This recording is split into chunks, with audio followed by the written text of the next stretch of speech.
Welcome to the We Fucking Love Startups podcast. I'm your host, Troy Hammond, and on today's episode, we're going to be chatting with Miriana Lowrie. Miriana is the CEO and founder of One Center, which is a trade credit technology platform. It's a really cool story. We're going to talk about how she came from a young mother looking to change her life, went back to university when she was later in life to then study, to get into banking, and then realizing that she actually wanted to be a founder in a technology company and didn't come from a technology background. It's a real cool story. I was really inspired listening to it, and I'm sure you're going to be inspired listening to this too. So let's get into it.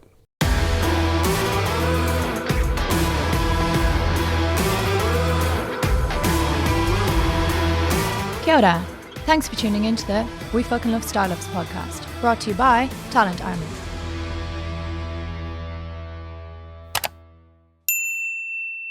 I've got a pretty gnarly backstory, but end up here. What is your backstory? Well, so I had my first child when I was 17, wow. and it was pretty rough upbringing. Like we were very poor, and In Auckland? No, in Palmerston North, and then my parents moved to Wellington, and then I followed behind. Well, all of us followed behind. So it's really tough. And anyway, fast forward, and I had this kind of like burning, and I mean like insane drive when just after I had my son that there was no way that I wanted him to grow up in the way that I was raised. And I wanted to give him things and opportunities that I didn't have. And so I was so driven from a very early age. And the great thing that my parents taught me was work ethic. We had to work hard, and, there was no free lunches, no. And then I got into banking at a very young age, and I worked my butt off like no other. And I was just like, I work. And then I got to a point where I was training these interns to go, and then they were always getting promoted ahead of me. And I was just like, oh my God, what do I need to do to get up there? And then, you have managers that are just like. Was it the whole dude thing? Was it? Yeah, major, like male environment banking back then. Probably still is, actually. Yeah. Your name's hard to pronounce, so you can't be a leader. Yeah, it's just like a whole lot of stuff. And so, and then my mentor at the time, I was quite lucky, not lucky because I did work my butt off, but my mentor at the time, I said to him, I want to be on the top table. Like, how do I get there? I'm sick to death of these young guns coming through. And he was like, you need to go to university. Like, they're all, and I was just like, okay. And you kind of feel like you're missing something if you haven't been to university. So I pretty much sold everything and then put myself through university. So and I was single parent and raising my son, going through university, working, and it was just like there was a lot on, man. But I did it, and I was just like, I wanted to be able to provide my son with the things that I never had. And I just knew that I was destined to do something different and bigger and more and better. And I was sick to death of the whole, the narrative that came with my background and, girls and Māori and all that goes with that. And so I was just like, well. Fuck it. Yeah. Fuck this. I'm going to change this story. So I have. I'm still trying. It's still hard, but yeah. So because this is fantastic, right? This is really cool. I remember, I'm not sure if you heard the podcast with Alicia Mackay, I think in their first season, really similar situation, young 17 in Christchurch, had no idea what to do, but realised that baby was the catalyst to change the life for her and that baby, right? Yeah. And so what would you say to someone that's sitting there right now in the same situation as you, young Māori woman who finds herself on her own with a kid and needs to make ends meet, but then maybe they should go off and study or do something else? Yeah. You've always got to, one thing that I believe in is there's no such thing as a free lunch. Like you have to work your butt off to get anywhere. And like, I don't know if that's right or wrong, but I just don't rely on anyone. I rely on myself because that's the only person I can, trust 100%, well, apart from my husband now. But yeah, so I, at a very young age, I didn't rely on anyone. I just did it myself, and I didn't sit around, putting my hand out, never went on any benefit. I just started working as soon as my son was 3 months old, and I've never stopped. And so, because that's not the world we live in right now, right? Like it feels different than totally. what I grew up. Kids are so bloody spoiled. It's like an entitled little shits. But where's that childhood trauma that everyone needs? Exactly. Yeah. I was the same as you. I had an alcoholic mother.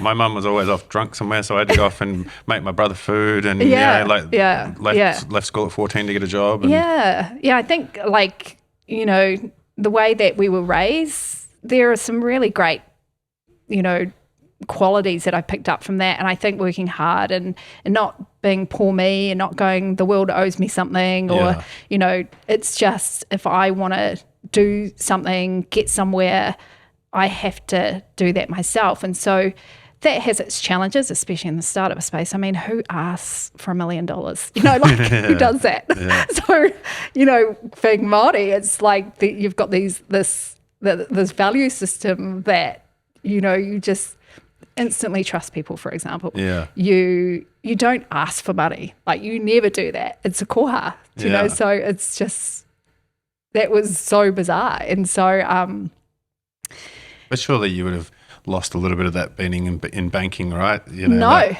not at all. That was, I found that to be one of the hardest things when I started this journey, raising capital. Yeah. Well, I think that is the hardest part of startupping at the moment, particularly, right? Yeah, it can be. Just like the whole nature of, going to strangers and sharing your story and them believing in you. And just going, this sounds pretty amazing. If I'm a VC, right, and you sit down from me and just told me the opening start of this podcast, I'd be like, well, how much do you need? Anyone for me that's like at 17, 19, 20, whatever it is, decides I'm going to go back to university because I want to get a seat at the table and I'm going to wake my ass off until I get there. Yeah. That gives you more than a lot. Yeah. It requires a lot of tenacity. I kind of feel like I'm doing my life's work right now, though. I've spent all that time in banking and I learned so much, and I'm forever grateful for that time. There was a lot of bullshit, don't get me wrong. There was a lot of crap that went on, but that has kind of set my upbringing and my career choices, and then going to university. I do feel that has added value. I know.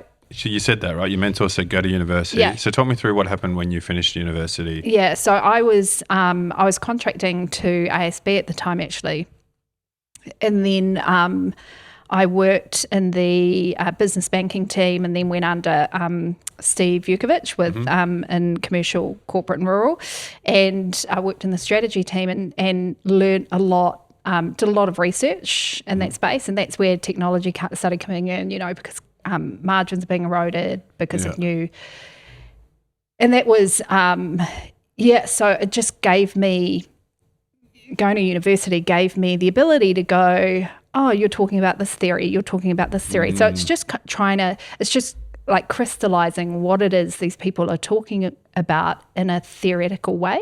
Yeah. And so, and there's no right or wrong, it's just knowing it. And because I didn't know it, I was just like, what do they know that I don't know, kind of thing. So what did you study? I did a Bachelor of Business in management and in sales. Yeah.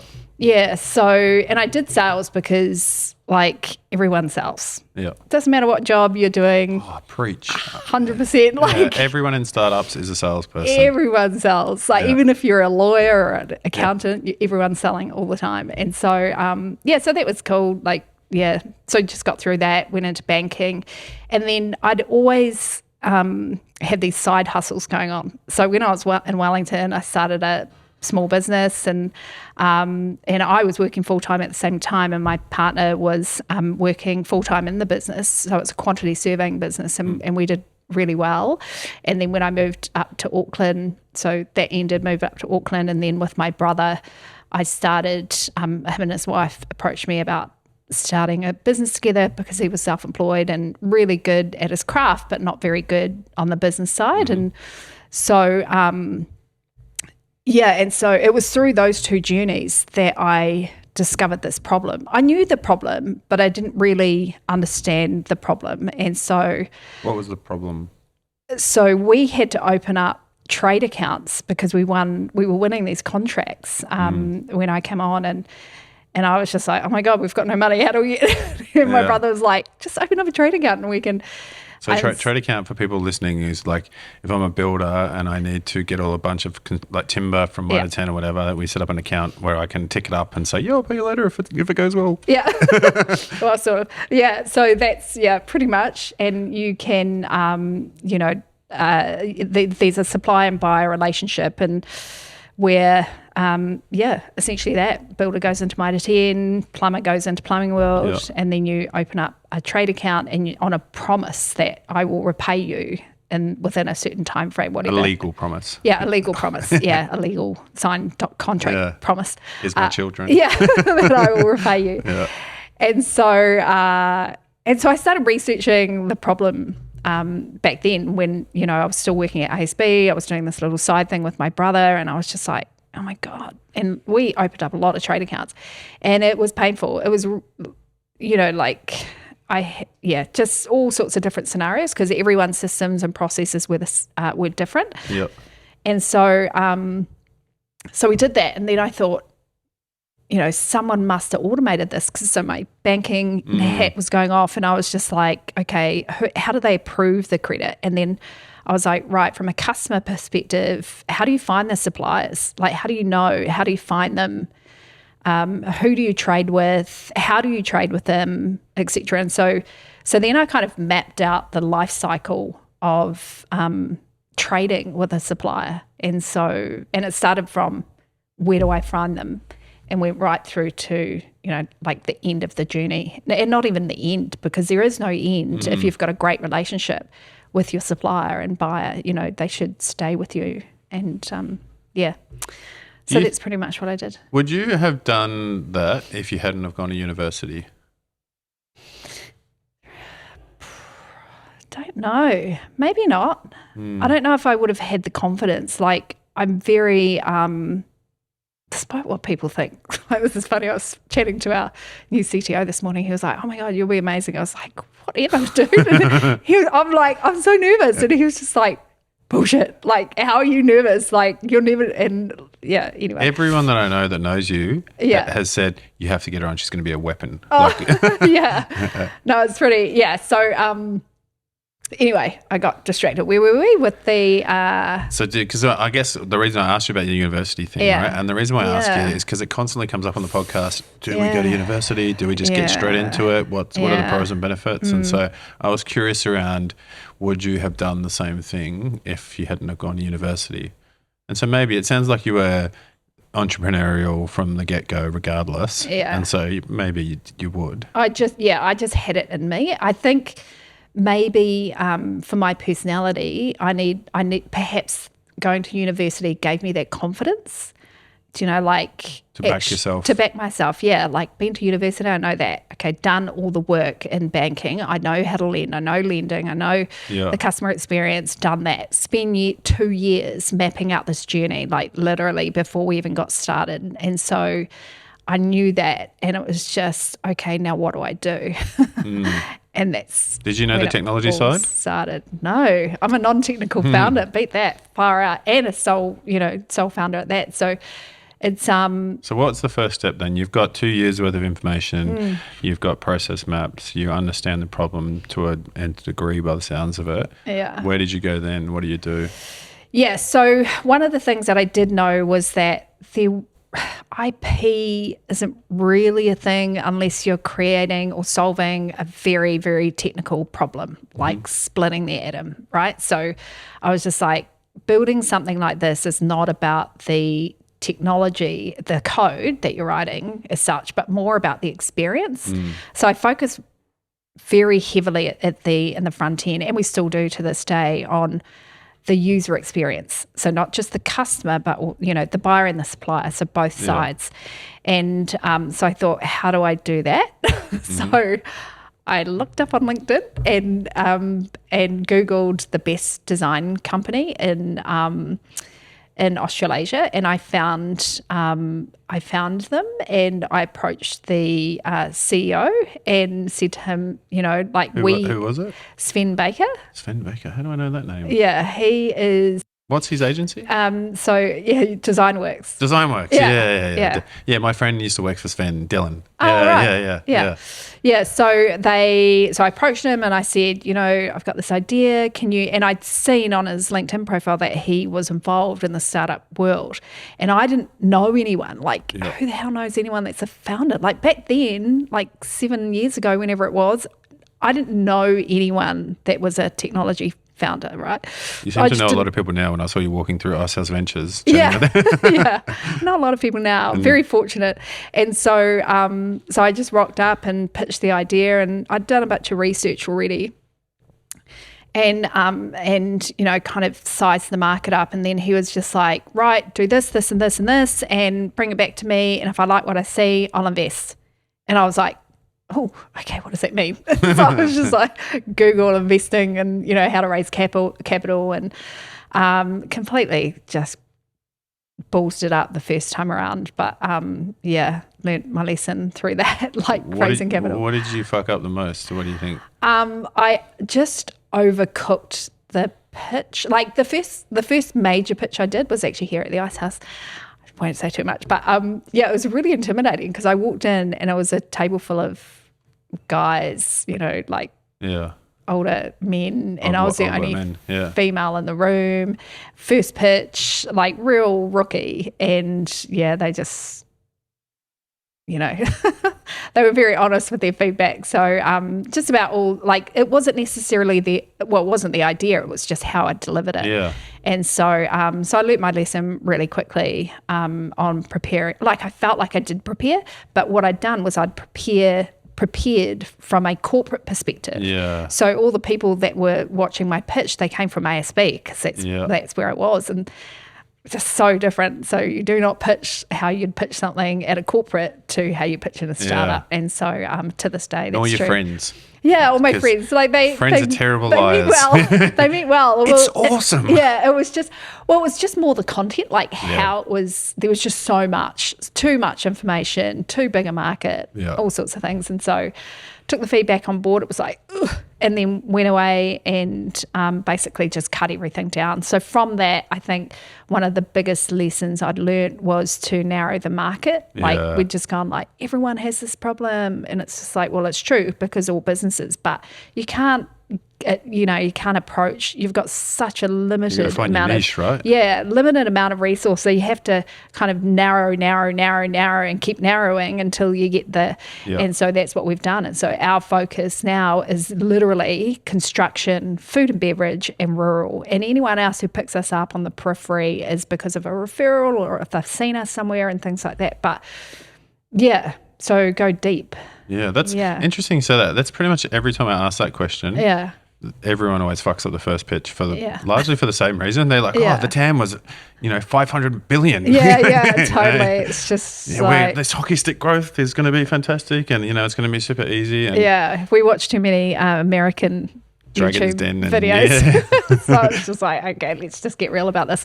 But what was the feeling like before you walked into the room to be able to pitch though? I felt like I was going to vomit. It was just oh my God, just snap out of it. Yeah. And but just I absolutely 1,000% believe in what we're doing. No doubt whatsoever. It was just the thought of walking into a room and asking people for $1 million. Who does that? It's just crazy. And, from my background where I'm from. And, so that was... How do you feel about asking someone for 100 million now, though? Yeah, I'd be totally fine with that. I'll just totally smash that one. Yeah. What's 100 between friends now? I've got one. Exactly. It's just, but I've learned a lot. In fact, one of the earlier pieces of advice that I got, because I came through the Flux Accelerator here at the Icehouse, and a couple of the founders said to me, and they were probably, or said to us, Series A, B, ish. And they were like, the things that matter to you are capital, strategy, and people. And I was just like, whatever. I had all of us had so many other problems to deal with that wasn't even in my headspace. And now, capital, strategy, people. That's all it's about. And so it's just like, that's really crazy. Like, for CEOs listening right now, or wannabe CEOs of a little founder, that's what your world's going to be. Yeah, and in that order, right? Yeah, 100%. So so when you start, it's all about figuring stuff out. Like it's sort of like an MBA on steroids, and you've got to move fast. And when you're in an accelerator program like Flux, there were six companies, and it was the first time, and it was the most amazing experience. It's really just like you had to undo everything that you'd learned in your lifetime and then rebuild. And brilliant experience, great friends. And, all out of the 6, 2 have exited and 4 are still going. So it's great. And how did you go about building the initial team, like the early days? Oh, God. Damn it. Yeah. Okay. So because I'm a non-technical founder, I outsourced the original build to get the beta product in. And then Would you do that again? Now that I know what I know, definitely not. Like but as a first-time founder, it's you only know what you know, right? You know what you know, And so, but man, if, whatever happens with one centre, the next journey, I'm totally freaking owning that space, man. I've made all my mistakes. I'm like, I've got it sorted. So, and then we, so we went through Flux, and then we you kind of, what were the things that we were focused on? Like get the product out there and sell. So, it's all just about selling. And then there's this tension between, are you a product-led company or are you a revenue-led company? Neither right or wrong, but both have implications. I didn't want to build something that people hated. Like, that would break my heart to know that people were using a product that they were locked into using or that they didn't enjoy. And so we made the choice to go down the product route, product-led growth. And so what that essentially means is that we're at a point now, we've still never churned an enterprise customer. So, right? So 0% churn. Our NPS score is 70 for just above 70 for our suppliers. And so it's like, for context, that's great. Right. So it wasn't that like it's at one point. So we've spent a lot of work on creating experiences that our customers love because they literally are the problems that we're solving for them. Yeah. And so that's awesome. Happy That's days. Awesome. And so, I mean, that's a good market, right? Construction, F&B. farming, and FMCG. Yeah. It's basically where it all happens. Like it makes up most of, the GDP. Like it's just, like you think about how many customers can a customer like, Frugal Suntory or Bidfood or Mitre 10 or Farmlands on board every year. And it's more about like, customers churn life cycles. You've got limit increases. You've got, so it never goes backwards. It's always there or moving up. And the more, the problem, one of the problems that I encountered very early on was make it easy for me to find you. So I'm the customer, make it easy for me to find you. And then make it easy for me to onboard with you. Like, why should it be this difficult? And so we've created like 4 sales channels, which is just unheard of in the space for our customers to be there. What are those channels? So we've got the rep channel, the location channel. So, you so can, rep is like sales reps, And then you can walk into a Mitre 10 store or like a Active Electrical and you can scan a QR code and on board while you're walking around shopping. So it's a location experience. Then you've got the website experience, log in, applied there. And we've just launched our new call centre channel. And so the call centre can literally contact the customer and jump into the application, complete it for them, and then the customer has to sign. So it's pretty, can't get much better than that, I reckon. I mean, well, our customers love it. So if you can walk around Mitre 10 while you're shopping and set up your application, that's pretty fucking get approved awesome. For $10,000 on the spot and buy. Mitre 10 are going to be happy. It's time to revenue, right? The faster you can get that customer onboarded within your business, assuming all everything lines up, then why not? Let them Can we just talk about the life. irony of you as someone who was too scared to ask for money, making it much easier for people to be able to get money? Yeah. Oh, yeah. The irony of that. Yeah, I think that I think it was just because it was such a pain in the ass when I went through the process, and then coming from a credit background, you know, we used to walk around with these massive thick, and bankers still do that, I think, walk around with massive thick credit files. And so I was just like, I wonder if that's what everyone's doing, like, you know, this massive friction. And then, yeah, turns out they were. So yeah, interesting. crazy. And agriculture too, right? Like the relationships with the banks, you know, and the banks can make or break them. And it's like credit. Yeah, interest rates are high, and yeah, and you've got some amazing companies out there like Farmlands who are really, you know, very, very customer centric, and you can see, I mean, they use us, so there you go. But you know, they do lots of other things around the community, and they're very supportive of their farmers, and very, you can just, every time I talk to them, and we talk to them probably once a month, and yeah, it's great, great culture, very aligned values, but yeah.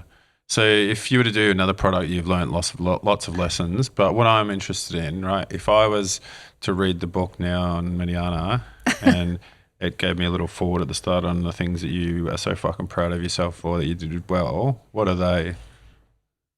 Like, what are the things that you were like, that was a big moment for us or for me? What I did well, I don't know. I feel like I fall on my face all the time. So it's just like. Do you remember their first customer? Yes, that was maybe Bidfood. Yeah. Yeah. So that was amazing. That was such an amazing journey. Like, and then Farmlands very early on, and both of them still with us. And the product has basically grown up with our earlier. And with our earlier enterprise customers. And then when they came on, we just launched like a full enterprise proposition, or full, whatever that means, enterprise proposition. And then we went into freaking COVID. And it was just like so depressing. And so we'd only got like 3 or 4 handful of enterprise customers on by then. And we had to freaking hustle for that whole 12 months, like, cut down spend, like everything that everyone else did. But you can imagine trade stopped, like everyone shut down. Well, so ironically, like a lot of customers saw incremental growth in COVID because it was a time that people could actually look at software and make some decisions on buying and the likes. Yeah. But trade industry was not great. Nah, you know? it was really awful, and that kind of shone the light on you know, one of our mission in this space, and really what it is that we're here to do, and how you know, how kind of black and white the space is versus, you know, like what it should be in my opinion. So it's very, you know, like when you assess credit, it's like 1 + 1 = 2. You know, it's just like black and white. And so when you look at quantitative and qualitative data, how do you actually make a decision about whether to extend credit or not? And and it's such old school bullshit. Sorry. It's like it's an anachronistic way of assessing whether someone should get credit. What do you mean by that? Like, so it's old data packaged differently. Yeah. So what happens if Jono and I decide to go into the house building industry? I'm project manager, Jono, and we set up a company now. We don't have a trading history. But just our personal history. What's the behind the scenes in terms of if we get credit or not? Yeah, so that's one of the problems that we want to solve. Like, it's your personal background that will, you know, you might own a home or something like that, so you'll guarantee the debt. But from a business side of things, there's nothing there. So there's no, you know, no one can assess anything on a business that's, you know. So put it in Jono's name. Pretty much. Yeah. Fair enough. Yeah. So it's very, it's just an industry that hasn't been changed. Because that's the problem, forever. Right? Is that we are, so the trades industry in New Zealand, I'm an Aussie. I grew up in Australia. I love Australia. Yeah. I love going over there. Yeah. It's a great country. New Zealand's a great country too. But, it's a really good territory of Australia. And so we, as Aussies, we go through a proper apprenticeship program, which I think is only just happening now in government, that they're getting behind for the trades industry, which I think is fantastic. And so you go through an apprenticeship program, and it's almost like 4 years of learning how to be your own business owner, right? And then by you get to that time you finish your apprentice, as an Aussie, you're like, oh, fuck this, I can do it myself, mate. You're out of here. You know? And then you quit and you go and start up your own company. But because of that, you've gone through a trial by fire of learning how to do it. We're here because we don't necessarily have the apprentice history, and we also have that Kiwi ingenuity, like number 8, why she'll be right, mate. So we tend to just set up businesses and have a crack at it without largely any experience.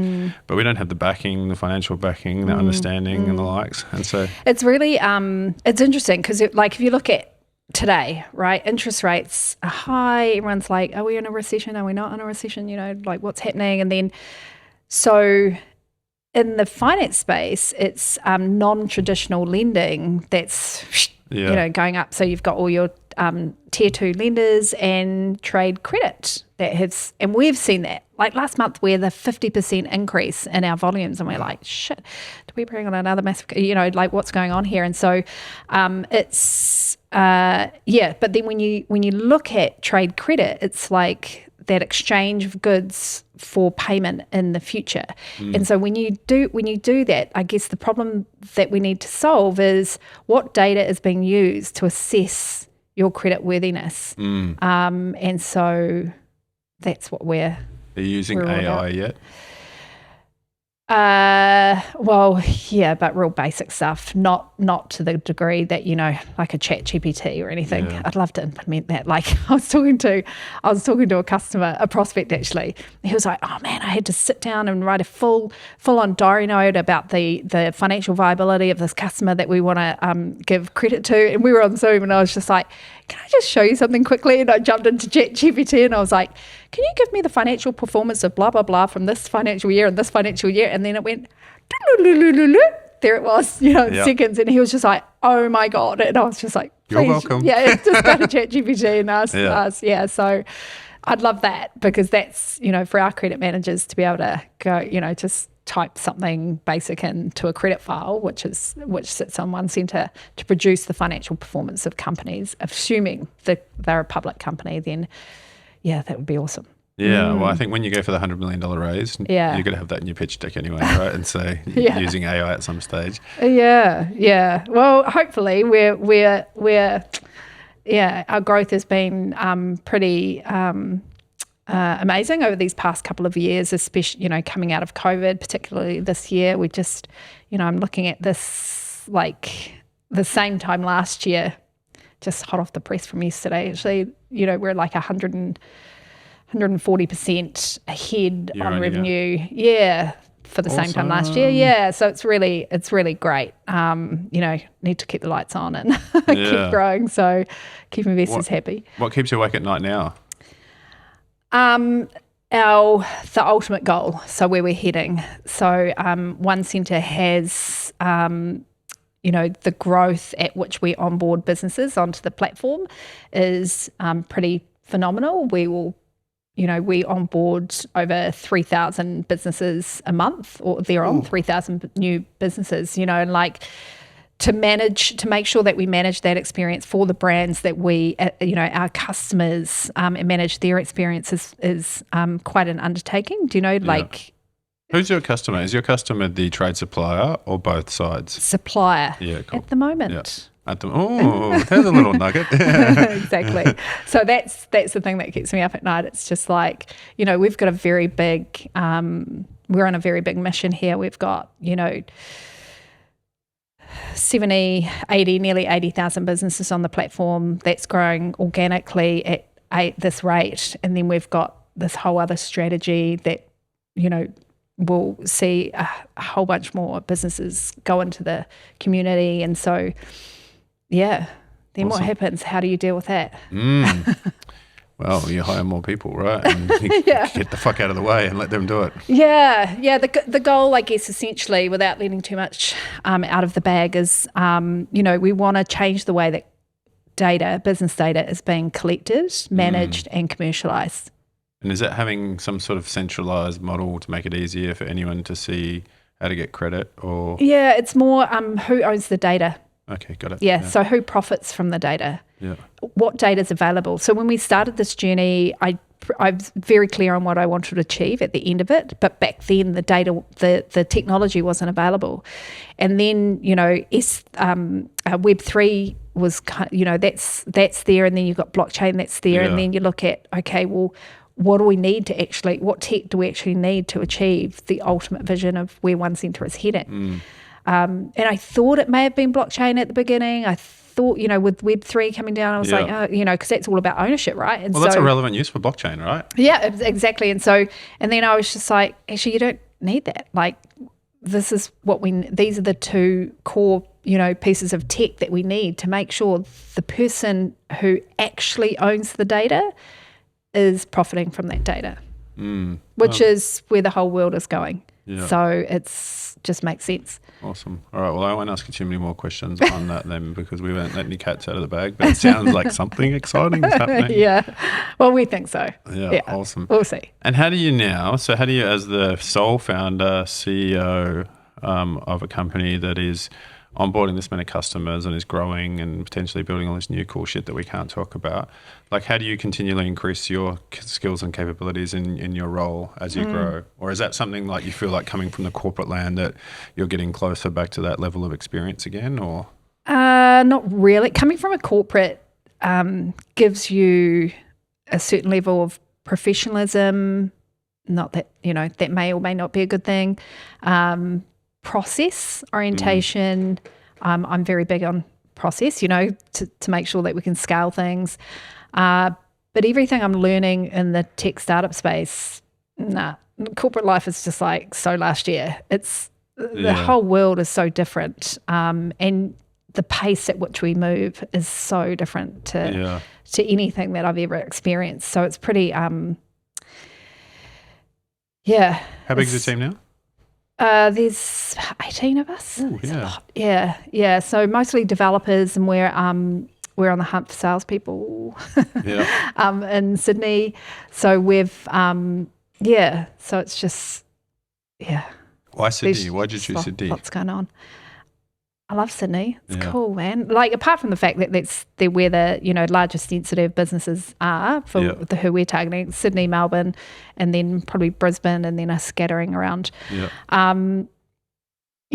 that kind of keeps me on the toes. I like to go back to Australia at least once a month. Well, your market in Australia would be huge. Yeah, right? So we had like over 1,000% growth year on year for Australia, and that's Australia's our that will just smash New Zealand out of the park. Yeah. Do you have partners in Australia helping you scale, or is it all? Yeah. So we've got an outbound team going. We've got I've got a couple of staff over there. We're looking for more salespeople, but we're just trying to figure out like how do you find enterprise? Like, how do you get in front of an enterprise customer? It's bloody difficult. Like, you have to get to the decision maker. Otherwise, you're pain. You need to get straight to the CFO, national credit manager, national sales manager, just so that they can give you a fast yes or no. And that's the great thing about Australia. They're very innovative, and they used to, I don't know. They're used to being sold to, right? Is that what it is? It's like, as an Aussie coming here, in Australia, we have to make yes or no decisions all the time, right? Like, we're so used to people peddling their wares to us that it's not an emotional thing. Yeah. We're here, it's a very, oh my God, I'm so busy and you're trying to sell to me. Yeah. Whereas I'm just like, you've got all these problems, I can solve it. Yeah. And then, give me the opportunity. And if I get that opportunity, it's just fast yes, fast no. Yeah. I won't get offended. Like, I'll get offended if it drags out forever and then there's a no, So, that's why I like Australia. It's very, just quick. There's no, and this is what I've heard, when the further out you go, the faster it becomes. Yeah. So that will be interesting when we, hit the UK or the US. Yeah, there's a lot of cool Kiwi companies doing really well in Australia at the moment. Like Barney Chun's coming in after you from Conquer. Oh, cool, yeah. Enterprise construction companies. Yeah. You should network with him and share tea. In fact, I think we've got some of the same customers. So Henry doing really well over there. They've done Henry. Really well in Sydney. Yeah. And so it's cool to see. Like, I actually we put an entry in for the Gold Awards for Talent Army, and they talked about what do you see for the future? And I was like, as a proud Aussie, I want to take over fucking Australia as a Kiwi company. And I want all New Zealand companies to be able to like say, stop the Aussie companies coming over here and taking us on, and buying us, but go that way and buy some Australian companies. Yeah. Something would be cool to see. Like, yeah, it's really, like the great thing about being on this journey is the other founders that you meet and learning from them, like the mistakes that they've made, or trying to learn from them. What should I do? What did you do? To just learn from each other. And then, of course, you've got, the Founders Club, like Fight Club. What happens in Fight Club stays in Fight. So I love the Founders Club. It's pretty cool. This is the reason why we started the podcast, right? Because I am privy just to Stan and I constantly talk about, I spoke to this founder today, they got the same problem as X person, so we put them together for a coffee or a beer, and then it just got to the point where I said to Dan, do you ever get a question now that you don't know the answer to? And he's like, no, probably not. And we never answer them because we don't want like a recruiter giving you our reckons, but we'd like, you should really talk to this person because they're going to tell you this, which is a good thing. Yeah. And so we wanted to be able to share that, like send that information back down in the elevator for people to take it up again. Yeah. And the podcast for us found like a good platform to better share it. Yeah, I think it's brilliant. Like the people who are doing this right now are the ones, they know they're doing it. They've done it. Yeah. They've, it's like, if I'm going to learn anything from anyone, it's from them because they've been there, done that. And then they, like me, they don't tell you what to do. They just say, well, this is what happened to me. This was my experience. And so then you can take out of that what you want to take out of that.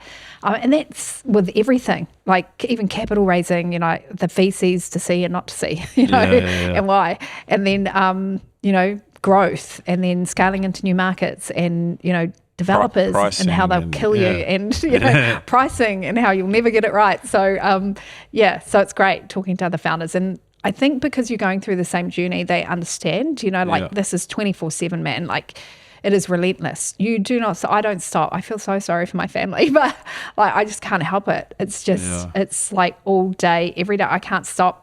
Like I'm talking to you, I'm still thinking about it. That's why I'm losing my, it's just, there's just a lot to do, a lot on, and it's exciting. It's exciting. Well, you got to love it, right? Because if you can't do this shit half-assed, it's too hard. It's way too hard. Like as soon as you get people that are prepared to pay you, like strangers, to pay you a lot of money for your technology, then that's really special. Like that you've done something right, and sorry, when I say you, not me, the team. The team and our investors who believe in what we're doing. Do you know, like? Yeah. But that's where a lot of people think, once I get investment, life's going to be so much easier. No way. It's so much harder. That's when the microscope comes down. Well, it's more like the feeling that, oh my God, they've given me their hard-earned money. Yeah. I need to make sure I get a return on this. Like you can't take that lightly. You've got an obligation to work your butt off to give that investor a return. And so, and I take that like phenomenally seriously. Yeah. What's your board like as a sole founder? Oh man, I've had some gnarly experiences with boards. My board is now phenomenal. So I've got Jim Brody. He's just very pragmatic, and he's got a sales background, so very easy to approach, real. He's done B2B enterprise sales for years, so he knows what it takes to sell it into like a Wesfarmers or a Metcash or a Mitre 10. It's a lot of work. And then I've got Nigel Boswell, who's part of the BidCorp group, and so he is, he's been buying up companies for them for years, and phenomenally successful, and again, extremely pragmatic, and just, like they're both different but both phenomenal in their own right. So, and the great thing about the both of them is this laser lens on strategy and commercials, like how we're going against target. And so every week now I'm meeting with our CFO going, right, what are the numbers telling us? What do I need to do? Who's doing what? So, and it never used to be like that. Speaking about boards, one of the things that I've learned is that being Māori, being a female, I had this big, massive, open arms, welcome everyone, trusting nature about me. And I wanted everyone to be in my tribe because I was excited and I wanted people to be a part of that journey. My tribe has shrunken massively because of how, some of the things that I've experienced. And people letting you down. Yeah, different value systems, I think. Like, I'm very much so a glass half full kind of person, and people can do, a lot of just really horrible things, but I think the key thing is how you react to that is the most important thing. And so, I've had some really gnarly engagements, and so I just try and, rise above it, and, we're still friends but just go our separate ways. And you have to surround yourself with people who I think it just starts with your values, like just aligning your values and make sure everyone's on the same page. Otherwise you can walk into those board meetings feeling phenomenally anxious, and you feel like you're always letting people down. And it's hard enough, with imposter syndrome and disappointing people, and but to have a phenomenally supportive board and tribe around you is, including your family system, is, really important. Yeah, I was having this same conversation with someone, I can't remember, recently, weeks ago, months ago. I'm old and I forget how long, but and they were like, Troy, because I said to them, oh, look, I'm old and I've been in business a while now, so I make sharp, snap decisions, and sometimes I don't have, I'm a little bit harsh about it. This is what I need and this is what I want, right? Yeah. And they were like, you can't be like that. And I'm like, well, this is what I want and this is what I need, and I'm deliberate about it. I'm aggressive about it, right? And people that share that vision with me and support, well, not share the vision, but support that need, whether it be offering some advice to like second guess, like to sound check it, to help me to go through it, or people that are prepared to back me and believe in it, we can go on the mission together. Anyone else around that now that's just going to be like naysaying at me, or is going to be not sharing my values, I just get them out of the way now. Yeah, and that's really important for your own mental health that you do that. Like, you can, as a founder, it's really important that you don't want people going, yes, yes, yes, and you're amazing all the time. You need constructive, focused engagement and feedback, right? And so if you don't have that, you'll just go off on a tangent, or it can really impact your self-esteem and your mental health. And so, it's a, I'm lucky in that I've got Dan, who's the complete opposite of me. Dan always... We always say, everyone says, I'm white hat, Dan's black hat, and so I'm like, everything will be okay, everything's awesome, let's just fucking run at it as fast as we can. There's the fire, let's run to it. And Dan's like, let's build a plan, let's process this, let's do this, let's stop, whoa, hang in. So between Dan and I, we get to a decision pretty quickly by sort of debating it, and then we can move forward with it.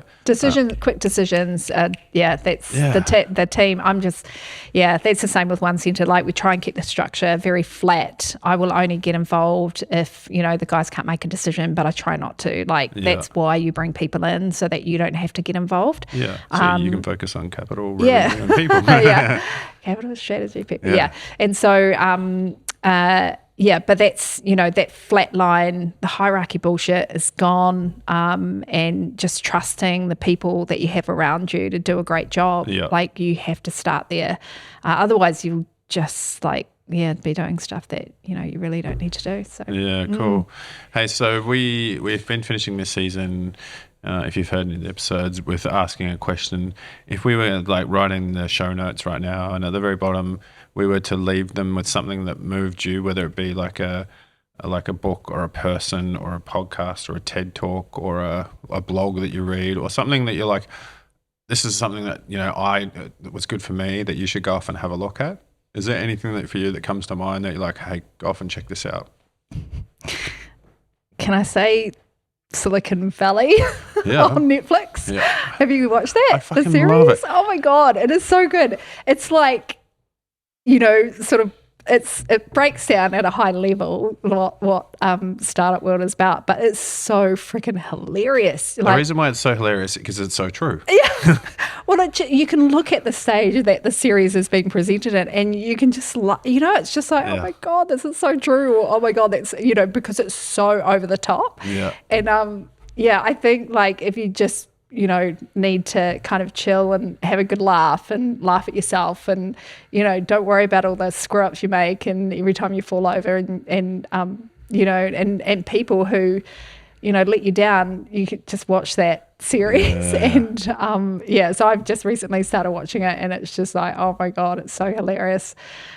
Anyone that's working in a startup that is a non-technical person that wants to feel the feels should watch that. Yeah. I'll tell you a funny story about that. And I think I may have spoken about this in the podcast before, but it's funny and relevant.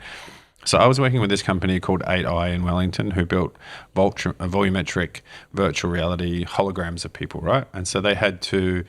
they were like, imagine a big green room, and they had 30 cameras around, a person in the middle filming, and then they would be able to make a hologram of you. Amazing. And so they had to take that holographic data, put it into a point cloud, which is like a 3D model, right? And there was like a lot of compression and to do that, right? And so they had to build a compression algorithm. Right, to do all this.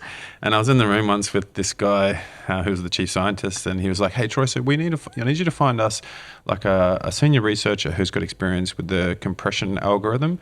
And he's like, there's a lot of mathematics involved, Wolfram Mathematica, and he started writing algorithms on the board and like this compression algorithm, and he's like, so this is what we're thinking. And I'm this dumb shit recruiter sitting in the room going, what the fuck is going on? Yeah. And so I remember just staring at the whiteboard, and you know how when like, you're seeing like you're smart, yeah. and you're in university, and sometimes the board just starts blurring because you're concentrating so hard trying to retain information that you just don't know what's happening. So that was happening to me, but I was just like, just take it in, just try and take some in. And then I spent nights in the evening like trying to teach myself and learn about it and just try and get my head around it because it was so foreign from finding a web developer, or something, all the easy stuff that I've been doing. And then I was like just trying to retain this information. And then I was watching Silicon Valley. Yeah. And there's this scene where they were talking about how if they had to jack everyone off to get to raise money. I'm not sure if you've seen that episode. I have, yeah. And then so then they were like, well, if we had to how would we do it? We'd do two. And then so they started writing this compression algorithm on the board about how they would do it. And I was like, something in my brain was like processing, and I was like, that's making sense to me, that the algorithm that they were writing. And so then I jumped on Google and I was like, who wrote the compression algorithm for Silicon Valley? And it comes up with this guy, Vinith Misra, who's IBM Team Watson was the consultant. And so I was like, well, I'm going to Google him. And so I found him. And then next minute I'm emailing him late at night. And I was like, hey, man, do you want to come and do this thing for real? You're doing it in playtime now. Why don't you come and do it for real? And then he emailed me straight back and he was like, want to chat? And I was like, oh my God, that's amazing. From watching Silicon Valley. Yeah, so it is. One of the things that I do is, and I've always done this, and I think this is what I learned in corporate life, is that it's okay to say I don't know. Well, I do now, but as a young, that was like my first third client when I set up Telenami. So I was imposter syndrome to fuck, I know what's going on at all times, and I'll just try and not sweat. Now it's just like, okay, I don't know what you're talking about. Can you just like layman terms that for me, So give yourself that permission, and if you want a good laugh, definitely watch Silicon Valley. It just puts everything in perspective. I'm a big fan. I built my whole business around that, and on my first version of my website, and even now on the Telenami website, if you look, like if you go to the Telenami website, there's like little hidden references to Silicon Valley. We have like I'll put it up on the TV here. Oh no, I can't. Actually, I can. Yeah, that's so like the same, like from Garage. And then that scene, how it all pops up at the start. So we sort of tried to do the same thing. It's pretty good. I think It's just good for your mental health, right? Because this is such a difficult journey. Like, you have to have a laugh, you have to chill out, you have to kind of just put things in perspective. Recharge, right? Yeah, recharge. Yeah. It's okay if you don't know, like, just say, I'm not sure. Just be totally straight up about it. Yeah, Well, I definitely do that now, and I think that's great that you're saying that, because so many people like burn themselves out so much with imposter syndrome. Oh, you know? yeah. I think everyone has that, don't you reckon?